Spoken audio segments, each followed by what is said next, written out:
perfil implicam comunicativamente a identificação dos tempos, dos modos e dos agentes principais que impediram Portugal de nivelar-se pelos patamares de transformação que se queria atingir. A ideologia do progresso e o seu reverso necessário, a ideologia da decadência, estabelecer uma geografia e uma temporalidade adequada à leitura da história, cujo ritmo é marcado por ambos os andamentos binomiais de avanço e recuos, de queda e ascensão.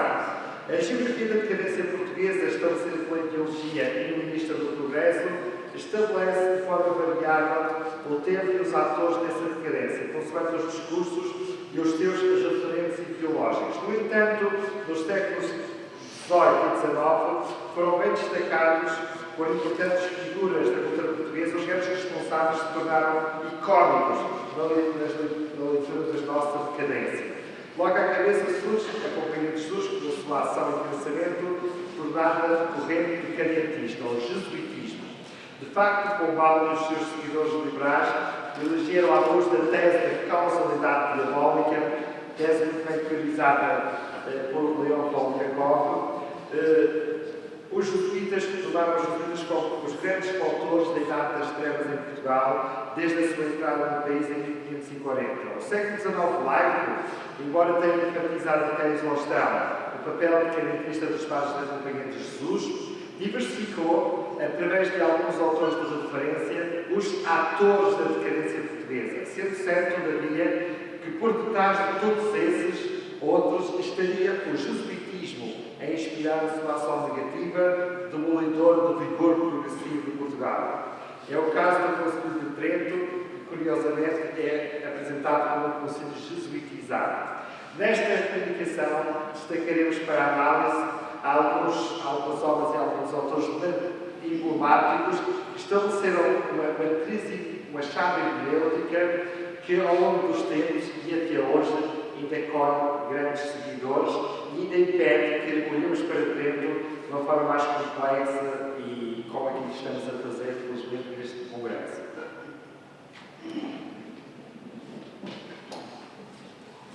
Boa tarde a todos. Começo naturalmente por agradecer o convite e também por cumprimentar os membros da mesa e todos os presentes neste auditório. Vou então continuar a comunicação iniciada pelo professor José Eduardo. Vou focar numa leitura decadentista do Concílio de Trento, alguns dos discursos anti-jesuíticos do século XIX, produzidos por autores, sobretudo anti-oriental nas causas de decadência, mas também passando um pouco por Oliveira Martins e por Alexandre Coelho. Especialmente a partir do século XIX, nas interpretações decadentistas de autores emblemáticos do setor laico e católico, como Roberto Cantal, com o seu opúsculo Causas de Decadência dos Povos Peninsulares, atribuem de forma simplista à influência do catolicismo de Trento a decadência dos povos ibéricos em contraste com o progresso dos povos protestantes do centro e do norte da Europa. Esta tese, que quase sempre vem acompanhada da responsabilização dos jesuítas pelo traço português, deve ser olhada na sua inscrição ideológica como uma corrente que procurava encontrar causas únicas, simplificadas, para explicar movimentos de decadência e progresso dos povos. Neste empenho em fazer o diagnóstico da decadência, destacou-se a famosa geração de 70, um grupo de intelectuais designado pela denominação geracional com que ficou conhecido e que João Medina caracterizou como uma evolução histórica que veio modificar o panorama cultural português para ali deixar marcas indeléveis. Esta geração de 70 conheceu o seu momento simbólico de fundação da primeira grande afirmação com a realização das conferências do Casino em 1871, que geraram uma longa polémica com significativo impacto político e cultural. Estas conferências instituíram um momento importante de produção de ideologia anti-jesuítica, muito prestigiada no universo da cultura progressista liberal, ideologia que encontramos patente na documentação produzida pelos seus mentores e intervenientes. No âmbito do grupo interventor e promotor surgiu a figura de Antero Cantal, que se tornou uma espécie de mestre inspirador deste movimento cultural, o guru intelectual do grupo, pelas palavras de João Medina, que dedicou a sua conferência à prospeitação das causas da decadência dos povos peninsulares. Neste texto, que se tornou emblemático e o mais conhecido no quadro desta iniciativa, Anteros caracterizou três grandes causas da nossa, palavras dele, incontestável decadência: o absolutismo, as conquistas e a decadência moral. Esta última eleita como causa dominante e derivada da transformação do catolicismo pelo Concílio de Trento. Na concepção anteriana do catolicismo tridentino, pela qual a Igreja se teria distanciado da dita autenticidade do catolicismo medieval, vendo aqui a visão de Alexandre Plano, que fazia da Idade Média a era dourada da racionalidade, os jesuítas tinham tido parte fundamental da sua educação.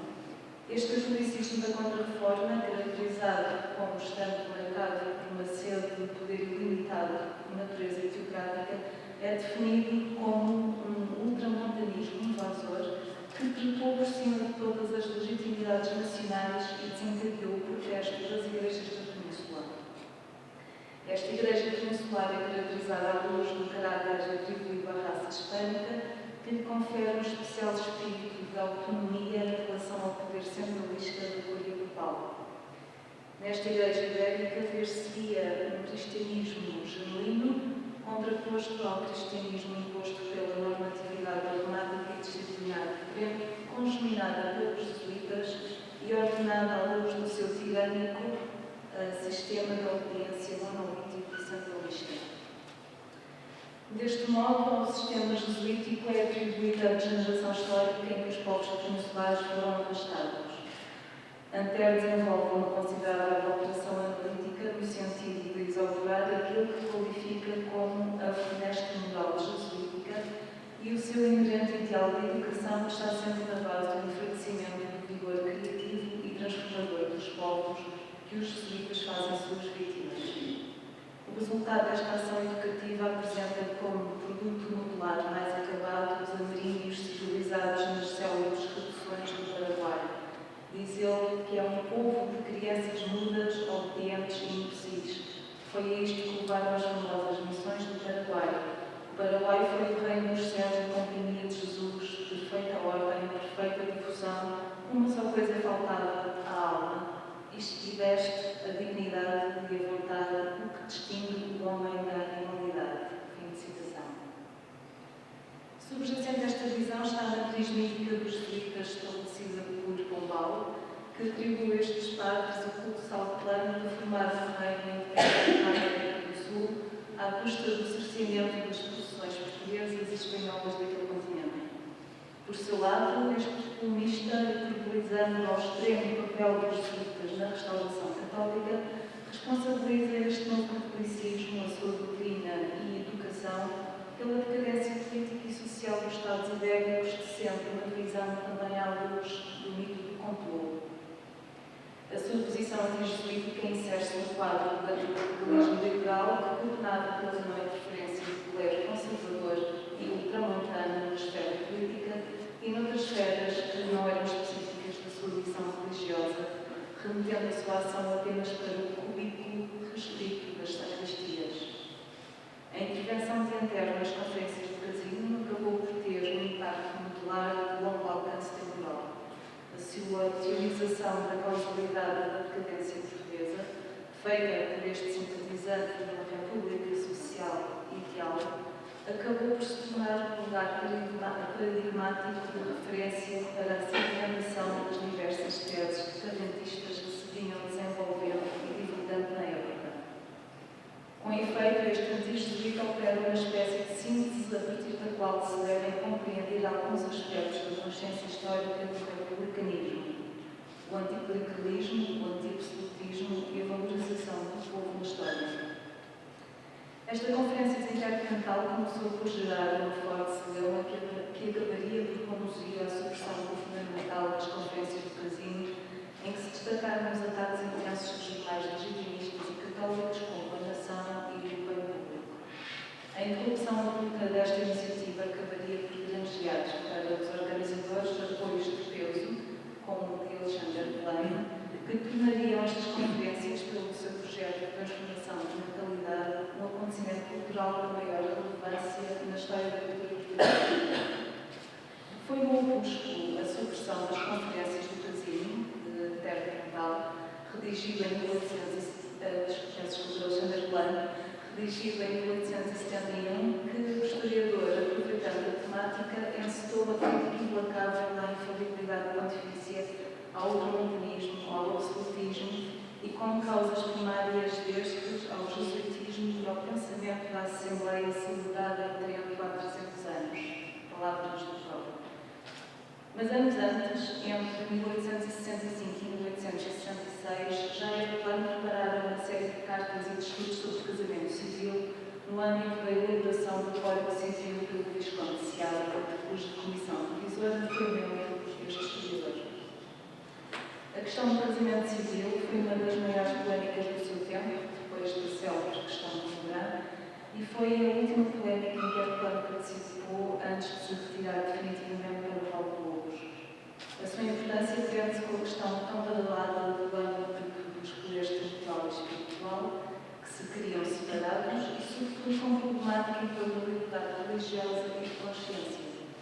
É neste contexto que este plano condena o facto de as doutrinas e as disciplinas do Concílio de Trento prevalecerem ainda, diz o próprio, como princípios ou axiomas fundamentais da construção civil da sociedade temporal, fazendo das nações constituídas congregações eclesiásticas. Citação.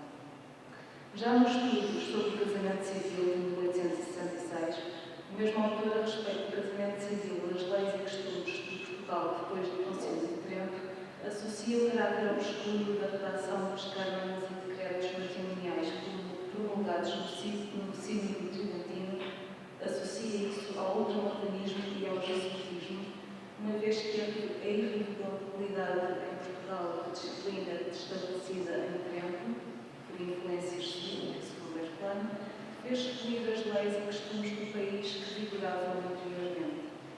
No mesmo opúsculo, chama também a atenção para o facto, mais tarde sublinhado por Ampero, para o facto do Concílio de Trento ter submetido o episcopado ao poder pontifício, ter correntado os letrados aos pés do episcopado, palavras do próprio, e ter reconhecido e consagrado o absolutismo do mundo católico, o absolutismo papal. O historiador Oliveira Martins, nas obras historiográficas que produziu, também melhorou o jesuitismo na tríade causal que teria originado o processo de involução dos povos ibéricos.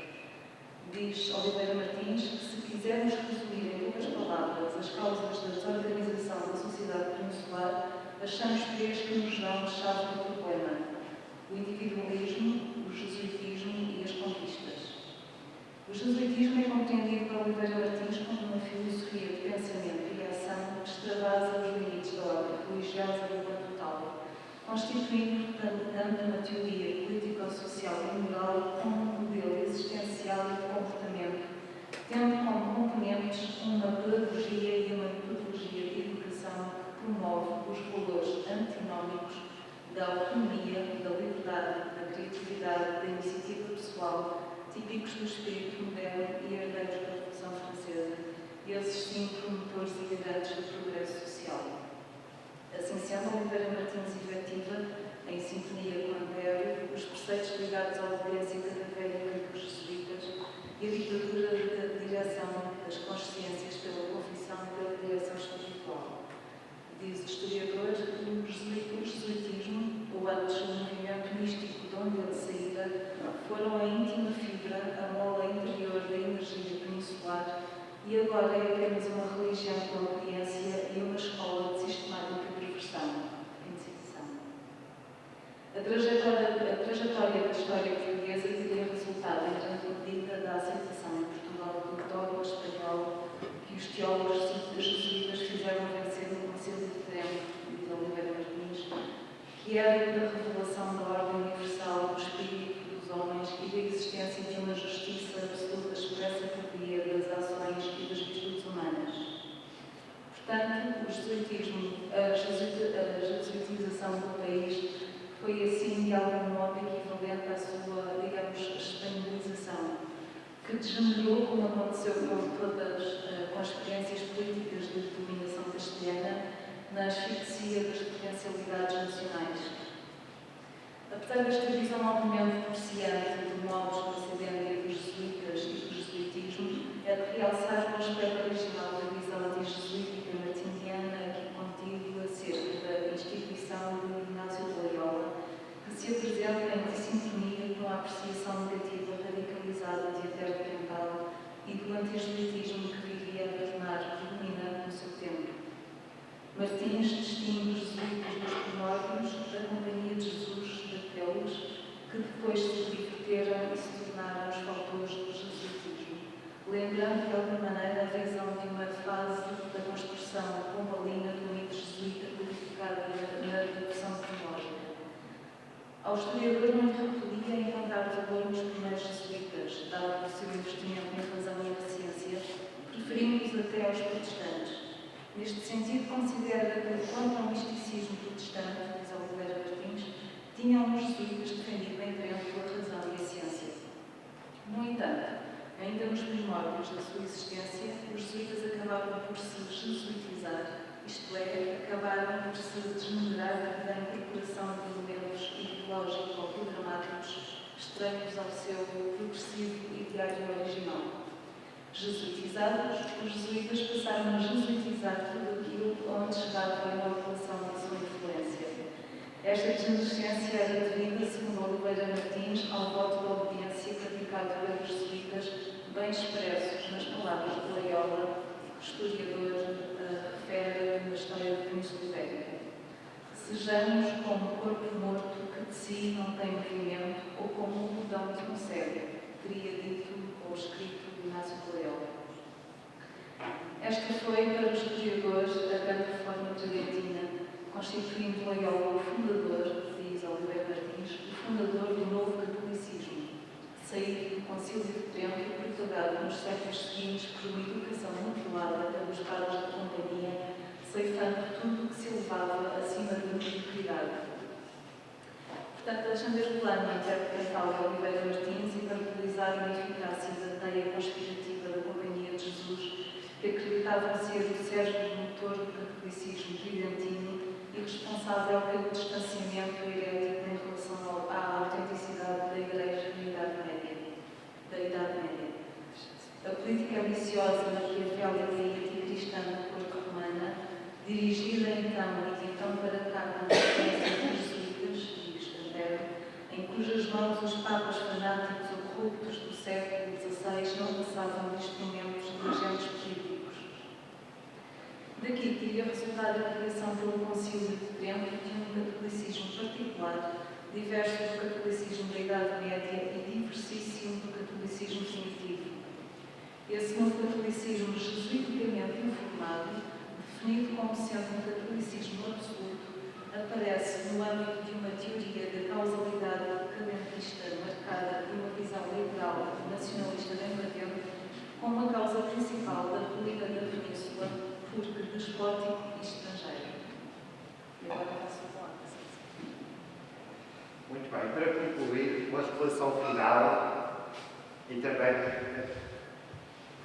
beneficiando do que muitos já fomos ouvindo cá, dado que este progresso foi pensado precisamente para pensar e compreender aquilo que tem sido a recepção de Trento e Bastos.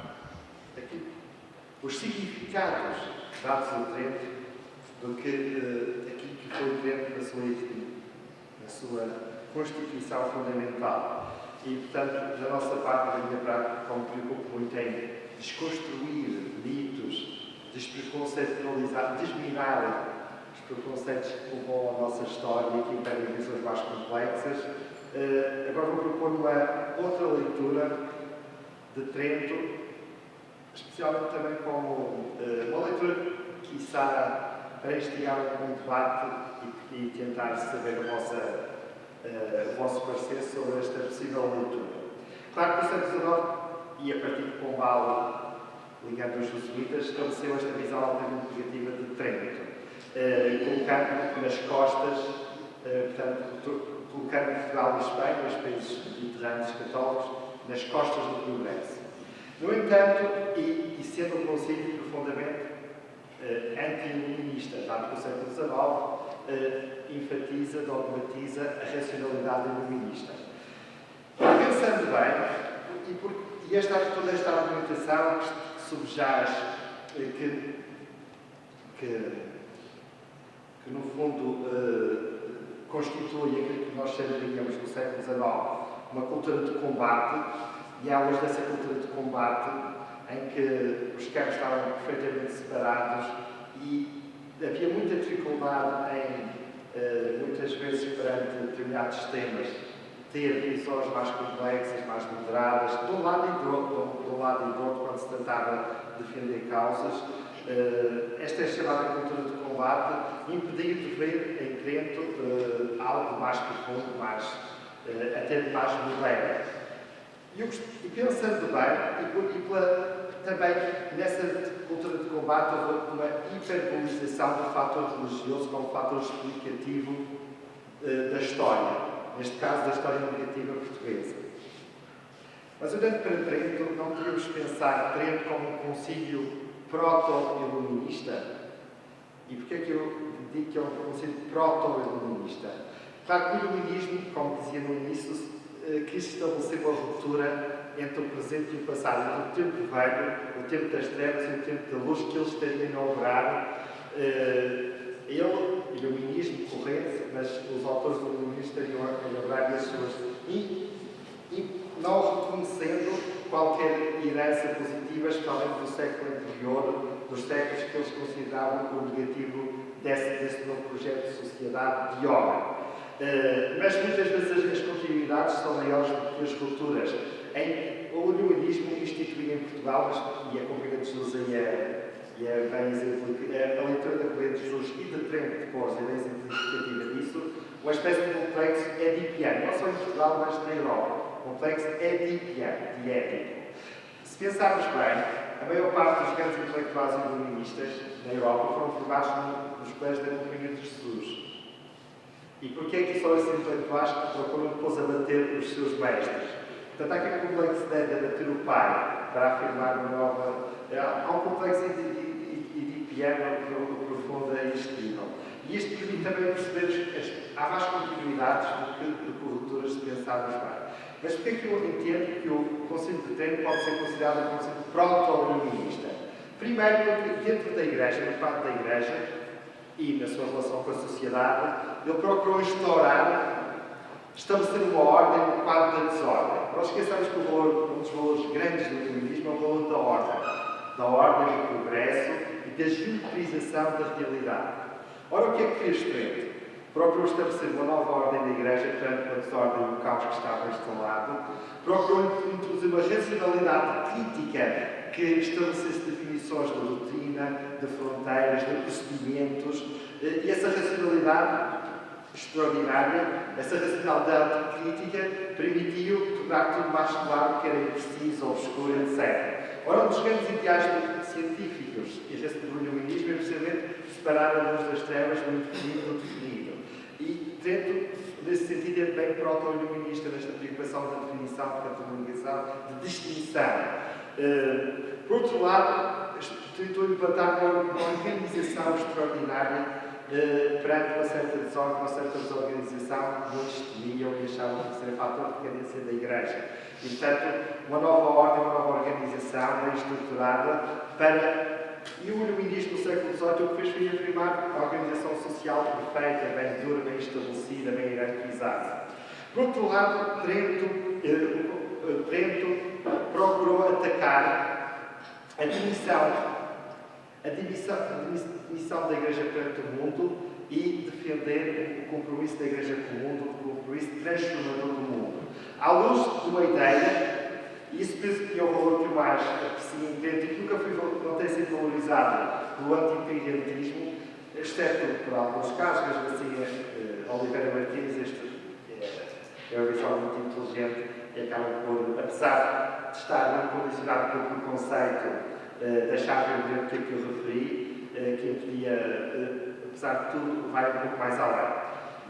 Um dos aspectos mais extraordinários de Trento é afirmar uma antropologia otimista e a afirmação da liberdade do homem perante as teologias fatalistas deterministas que retiravam a possibilidade do homem ser construtor da sua própria história. Em diálogo com a liberdade divina, esta liberdade divina era limitada sempre que colidia com a liberdade humana. Esta afirmação da liberdade do homem, da possibilidade de construir a sua salvação, de ele optar, de ele dizer se quer salvar ou não quer, esta concessão deste direito de liberdade ao homem, na doutrina da justificação, acho que é um valor extremamente moderno e que depois leva, do ponto de vista da ação da Igreja, e os jesuítas nisso serão exemplares, a um compromisso transformador do mundo e a pensar, e o homem pode participar no projeto redentor pensando estratégias, algumas delas foram acusadas de maquiavelismo cristão, porque em nome de um bom fim ia-se usar diferentes meios para atingir esse bom fim.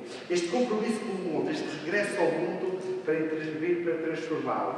E neste sentido eu acho muito moderno e proto-iluminista neste sentido.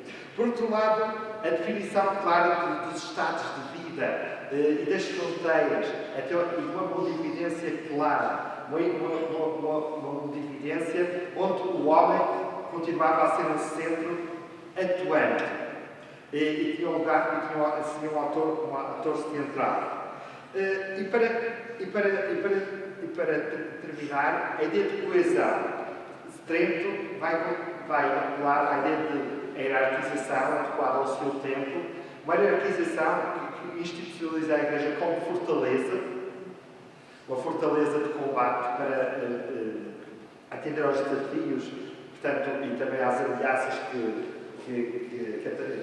se imponham à Igreja, mas ao mesmo tempo uma fortaleza que vai afirmar, do ponto de vista da racionalidade de Trento, aquilo que chamaria a razão da Igreja contra, e daí a luta do século XVIII e XIX, contra a razão de Estado que o Estado veio afirmar.